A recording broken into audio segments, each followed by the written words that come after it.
के छठी कक्षा के भूगोल की तीसरा अध्याय। ये एनसीईआरटी बुक है। तीसरा अध्याय पृथ्वी की गतियाँ। जैसा कि आप जानते हैं, पृथ्वी की गति दो प्रकार के होते हैं। पृथ्वी की कितनी प्रकार की गति होती है? दो प्रकार की, घूर्णन गति, अपरिक्रमण गति। इस लाइन को समझेंगे। घूर्णन गति यानी पृथ्वी अपने ही स्थान पर घूमती रहती है, उसको कहते हैं घूर्णन गति। और ये सूर्य को केंद्र में मानकर पृथ्वी ऐसे जो घूमती है उसको क्या कहते हैं? परिक्रमण गति। ठीक है, घूर्णन गति और परिकीर्णन गति दोनों हम लोग समझ चुके। अब आगे देखेंगे। पृथ्वी अपने अक्ष पर घूमना, ये हम लोग वही बात समझे, वही चीज़ है। पृथ्वी जो अपने अक्ष पर घूमती है उसको क्या कहते हैं? घूर्णन कहलाता है। सूर्य के चारों ओर एक स्थिर कक्ष में पृथ्वी की गति को परिक्रमण गति कहते हैं। पृथ्वी का अक्ष एक काल्पनिक रेखा है जो इसके कक्षीय स्तर से 66.5 डिग्री का कोण बनाती है। कितने कोण बनाती हैं? 66.5 डिग्री, माने झुकी हुई है। तो 23.5 डिग्री झुका हुआ है, बाकी जो हिस्सा बचा वो 66.5 डिग्री हुआ। ठीक है।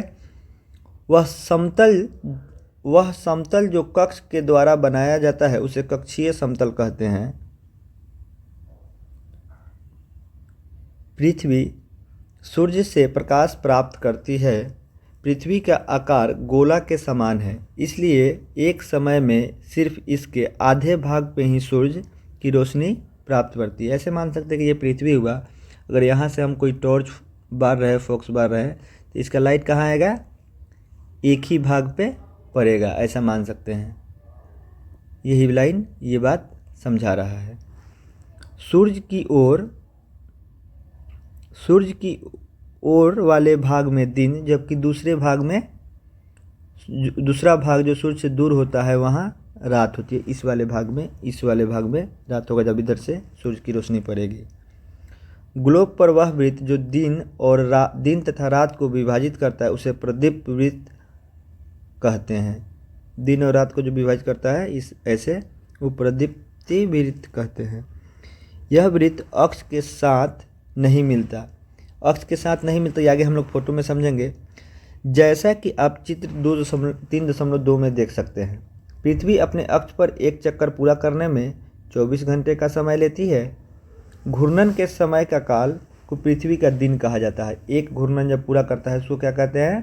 पृथ्वी का दिन। यह पृथ्वी की दैनिक गति है। तो दिन और रात किसके कारण होती है? ये पृथ्वी के दैनिक गति के कारण, जो एक चक्कर लगाता है उसमें। जो अभी प्रदीप्ति वृत्त जो हम लोग समझ रहे थे, ये है वो लाइन, इसे झुका हुआ है 23.5 डिग्री। तो कुछ हिस्सा इस भाग का भी ये वाला हिस्सा आ रहा है। ये है क्या? प्रदीप्ति वृत्त। ये झुकाव जो हम लोग पढ़ रहे थे कि पृथ्वी कितनी डिग्री झुकी हुई है, तो ये हुआ 23.5 डिग्री झुकी हुई है। तो बाकी का कोण कितना होगा? 66.5 डिग्री। अगर पृथ्वी घूर्णन नहीं करे तो क्या होगा? सूर्य के तरफ आने वाले पृथ्वी के भाग में हमेशा दिन होगा और इसके कारण उस भाग में गर्मी लगातार पड़ेगी। अगर एक ही तरफ अगर पृथ्वी नहीं घूमे तो क्या होगा? एक ही दिशा में उसे धूप मिलता रहेगा। दूसरा भाग हमेशा अंधेरा रहेगा, वहाँ सूर्य का प्रकाश और रोशनी पहुँचेगा नहीं, तो क्या होगा? अंधेरा रहेगा और ठंडा पड़ेगा। इस तरह की अवस्था में जीवन संभव नहीं हो पाएगा। पृथ्वी की दूसरी गति जो सूर्य के चारों ओर कक्ष में होते हैं उसे परिक्रमण कहा जाता है। इस सूर्य को केंद्र में मानकर पृथ्वी जो इस तरीके से ये घूम रही है इसको कहेंगे परिक्रमण। और अपने स्थान पर जो ये गोल गोल घूम रही है इसको कहेंगे क्या? अपने अक्ष पे घूमना। पृथ्वी एक वर्ष में 365 1/4 सूर्य दिन का चक्कर लगाती है। माने एक चक्कर पूरा ये राउंड पूरा करने में कितना समय लगता है? 365 दिन 1/4।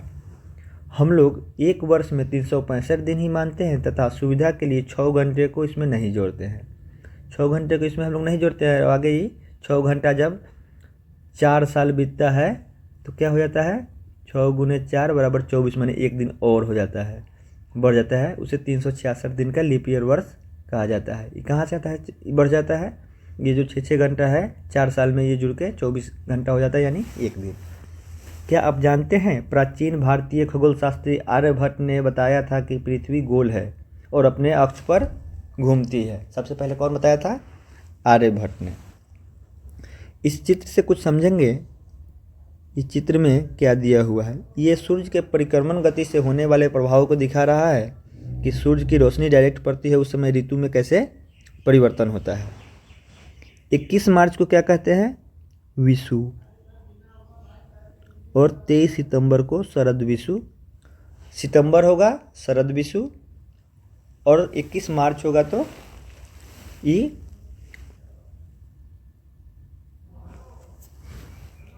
शरद ऋतु के समय में कहेंगे। इसको देखेंगे ये आगे क्या कह रहा है। 4 वर्षों में प्रत्येक वर्ष के बचे हुए 6 घंटे मिलाकर एक दिन यानी 24 घंटा के बराबर होता है, जिसको हम पहले ही समझ चुके हैं।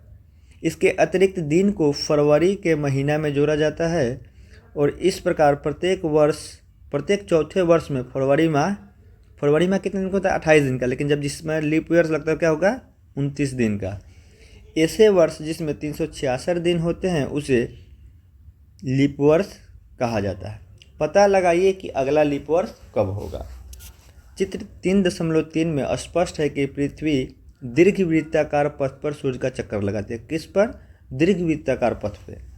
ध्यान दीजिए कि पृथ्वी पूरे कक्ष में एक ही दिशा में झुकी हुई है। पृथ्वी जो है 23.5 डिग्री जो हम लोग देखें झुका हुआ है, एक ही दिशा में झुकी हुई है। सामान्यतः वर्ष को गर्मी, सर्दी, बसंत एवं शरद ऋतुओं में बांटा जाता है। एक वर्ष में कौन कौन सा ऋतु होता है, गर्मी, सर्दी, बसंत एवं शरद ऋतु, 4 ऋतुओं में बांटा जाता है। ऋतुओं में परिवर्तन सूर्य के चारों ओर पृथ्वी की स्थिति में परिवर्तन के कारण होता है। क्यों होता है, ये जो स्थिति सूर्य का जो है ये घूर्णन गति परिक्रमण गति के कारण जो स्थान बदल रहा है और लोकेशन बदल, इसकी वजह से क्या होता है, ऋतुओं में परिवर्तन। आओ कुछ करके सीखें। क्या आप जानते हैं कि एक दीर्घवृत्त कैसे बनाया जाता है। एक पेंसिल, 2 पेन और एक धागे का छल्ला लेना है। अब इन पिनों को कागज पर स्थिर कर दे जैसा आप चित्र में दिखाया गया है। ये जैसे चित्र में दिखाया गया है वैसे करना है। अब इन दोनों पिनों को घेरते हुए धागे के छल्ले को कागज पर रखें। एक पेंसिल से धागे को कसकर ताने हुए पेंसिल को धागे के आगे घुमाते जाए। अब जो आकृति कागज पे बनेगी वही दीर्घवृत्त होगी। चित्र 3.3 में आप देखेंगे कि 21 जून को उत्तरी गोलार्ध में सूर्य की ओर झुका हुआ है। 21 जून देखिए, यहाँ देखेंगे 21 जून जो है क्या हुआ है, सूर्य की तरफ झुका हुआ है। क्या होगा, गर्मी ज़्यादा। फिर आएंगे, यहाँ क्या कह रहा है, सूर्य की किरण कर्क रेखा पर सीधी पड़ती है। जिस समय झुका हुआ है सूर्य की तरफ क्या होगा, कर्क रेखा पर सीधी पड़ती है। इसके परिणाम स्वरूप इन क्षेत्रों में उष्ण अधिक प्राप्त होता है। उष्ण यानी गर्मी ज़्यादा प्राप्त होता है। ध्रुवों के पास वाले क्षेत्रों में कम ऊष्मा प्राप्त होती है। क्यों, क्योंकि वहाँ सूर्य का प्रकाश तिरछा पड़ेगा, क्योंकि वहाँ सूर्य की किरण तिरछी पड़ती है। वही बात यहाँ लिखा हुआ है। उत्तरी ध्रुव सूर्य की तरफ झुका हुआ है। उत्तरी ध्रुव माने ये ऊपर वाला किधर की तरफ, सूर्य की तरफ झुका हुआ है। उत्तरी ध्रुव की रेखा के बाद वाले भागों पर लगभग 6 महीना लगातार दिन रहता है। क्योंकि उत्तरी गोलार्ध से बहुत बड़े भाग में सूर्य की रोशनी प्राप्त होती है, इसलिए विषुवत के उत्तर भाग में गर्मी के मौसम होता है। जून में क्या होता है, जैसे हम लोग का जो इंडिया का भी लोकेशन है ये विषुवत से ऊपर पड़ता है, और जून के महीने में हम लोग के यहाँ भी क्या पड़ता है, बहुत ज़्यादा गर्मी पड़ता है, क्योंकि इस तरीके से ही झुका हुआ है इस टाइप के। तो यहाँ पे गर्मी क्या होगा, ज़्यादा होगा। आगे देखते हैं, 21 जून को इन क्षेत्रों में सबसे लंबा दिन और सबसे छोटी रात होती है। सबसे लंबा दिन कब होता है, 21 जून को। पृथ्वी की इस अवस्था को उत्तरायण कहते हैं। अब उत्तर की तरफ ज़्यादा सूर्य का प्रकाश पड़ रहा है, 21 जून को सबसे बड़ा दिन हो रहा है, उसको क्या कहेंगे? उत्तरायण कहेंगे। 22 दिसंबर मैंने जिस समय हम लोग की तरफ ठंडा होता है यानी उत्तरी ध्रुव में, तब दक्षिणी ध्रुव की स्थिति को हम लोग अवलोकन करेंगे।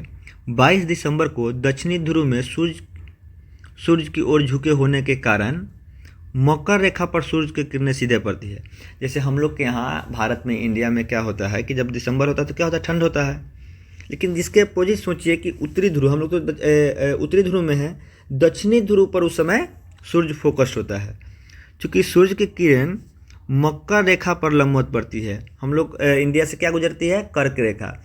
ये किस में है? उत्तरी ध्रुव में है। लेकिन जब हम लोग दक्षिणी ध्रुव की बात करेंगे, जिस समय हम लोग के यहाँ 22 दिसंबर को ठंड पड़ती रहती है, उस समय दक्षिणी ध्रुव में सूर्य की किरण लंबवत पड़ती रहती है मकर रेखा पे। इसलिए दक्षिणी गोलार्ध में बहुत बड़े भाग पर प्रकाश प्राप्त होता है। जैसे अभी भी मौसम जो है ठंड के दिनों में, जिस समय हम लोग के यहाँ तिरछी सूरज पड़ती है, उस समय दक्षिणी गोलार्ध में क्या होगा? डायरेक्ट सूर्य का रोशनी वहाँ पड़ेगा। इसलिए दक्षिणी गोलार्ध में लंबे दिन तथा छोटी रात वाली ग्रीष्म ऋतु होती है। अब हम लोग के सीधे अपोजिट मान लेंगे दक्षिणी ध्रुव का स्थिति। इसके ठीक विपरीत स्थिति उत्तरी गोलार्ध में होती है। ठीक विपरीत स्थिति मैंने हम लोग के यहाँ जो अभी इंडिया में उत्तरी गोलार्ध में जो स्थित है, वहाँ ठीक उसके विपरीत होता है। पृथ्वी की इस अवस्था को दक्षिणायन कहा जाता है। अब नीचे वाला दक्षिण वाला भाग, ये मैप में ये नीचे ये हो गया दक्षिणायन वाला भाग। क्या आप जानते हैं कि ऑस्ट्रेलिया में ग्रीष्म ऋतु में क्रिसमस मनाया जाता है? जैसे 25 दिसंबर को हम लोग को शरद ऋतु में क्रिसमस आती है ना, उसी तरीके से जिस समय ऑस्ट्रेलिया यानी कि वो दक्षिणी गोलार्ध में है, वहाँ ग्रीष्म ऋतु में क्या मनाया जाता है? क्रिसमस पर्व मनाया जाता है। 21 मार्च एवं 23 सितंबर को सूर्य की किरणें 21 मार्च तथा 23 सितंबर को सूर्य की किरणें विषुवत वृत्त पर सीधी पड़ती है। विषुवत वृत्त मतलब हम लोग पिछली कक्षा में देखे हुए थे। विषुवत वृत्त क्या है? यहाँ पे बीच में मिडिल में 0 डिग्री अक्षांश पे सीधी पड़ती है। इस अवस्था में कोई ध्रुव सूर्य की ओर नहीं झुका होता है। अब मिडिल में पड़ रहा है तो कोई झुकाव वाला कंसेप्ट इसमें नहीं है। इसलिए पूरी पृथ्वी पर रात और दिन बराबर होते हैं। कब होते हैं पूरी पृथ्वी पर रात और दिन बराबर? 21 मार्च और 23 सितंबर को। तो जब भी हमसे कहीं पूछा जाए कि दिन और रात कब बराबर होता है? जब सूर्य की किरणें विषुवत रेखा पर सीधी पड़ती है, विषुवत वृत्त पर सीधी पड़ती है। वो दिन कब होता है? एक होता है 21 मार्च और दूसरा होता है 23 सितंबर। 23 सितंबर को उत्तरी गोलार्ध में शरद ऋतु, इसको समझ सकते हैं कि सितंबर में हम लोग के यहाँ ठंडा आ चुकी होती है, जबकि दक्षिणी गोलार्ध में बसंत ऋतु होती है। दक्षिणी गोलार्ध में यानी ग्लोब के निचले वाले भाग में, जबकि उत्तरी गोलार्ध में बसंत ऋतु और दक्षिणी गोलार्ध में शरद ऋतु होते हैं। इस प्रकार स्पष्ट है कि पृथ्वी के घूर्णन एवं परिक्रमण के कारण दिन और रात और ऋतुओं में परिवर्तन होते हैं। यहाँ से ये लाइन समझने वाली है कि पृथ्वी की घूर्णन गति एवं परिक्रमण गति से क्या होता है? घूर्णन से होता है दिन रात, और परिक्रमण से क्या होता है? ऋतुओं में, माने मौसम में बदलाव। ये अभ्यास हमारा खत्म हुआ। मिलते हैं अगले वीडियो में।